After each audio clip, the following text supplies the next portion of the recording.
Siamo a Seramanna in occasione di Carne con gli occhi tour, il tour è in Marta sui tubi, siamo in compagnia di Ivan Paolini, il batterista di Marta sui tubi. Ciao a tutti. Voi siete un gruppo, possiamo definirvi un po' in controtendenza rispetto agli altri gruppi italiani, perché siete partiti con semplicità, mantenete la stessa semplicità. Possiamo così dire uno stile semplice quasi da sala prove. Questo è il segreto di Marta sui tubi? Cioè, nonostante la vostra maturità artistica, la vostra esperienza, siete sempre... Guarda, se di segreto si può parlare, perché proprio segreto non c'è nessun segreto. Semplicemente quello che mettiamo sul disco è quello che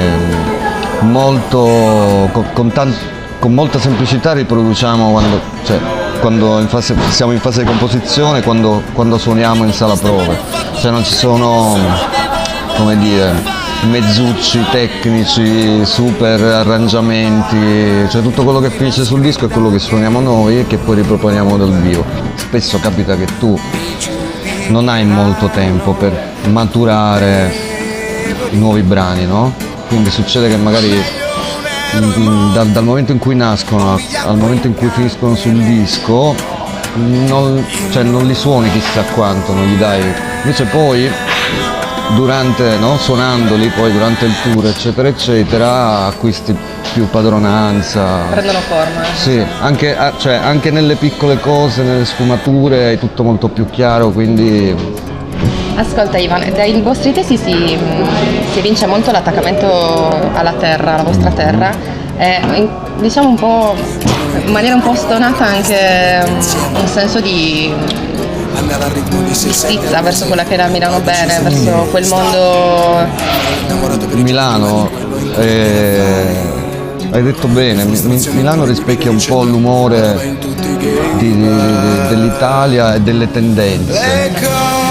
Quindi quello che succede a Milano, cioè se guardi il TG, spesso ti fanno quei servizi stupidi che io quando vivevo a Palermo, a me ci avevo 10 anni, quando vivevo a Palermo vedevo l'Esodo e fanno vedere l'A4, l'autostrada che faccio io tutti i giorni praticamente. Che parlare delle cose serie, esatto. Sono in Italia, parlano di questo. Di queste cose, del traffico, del locale della letterina, della velina, il calciatore, nel locale di Milano, quindi l'Hollywood eccetera eccetera, cioè è l'emblema degli specchietti per le allodole.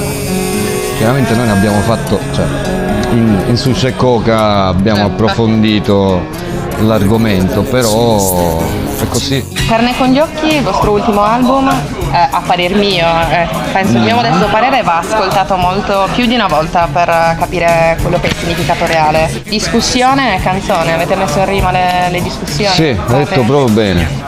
In questo momento non potevamo far finta di niente, come se l'Italia fosse un posto tutto rose e fiori, no?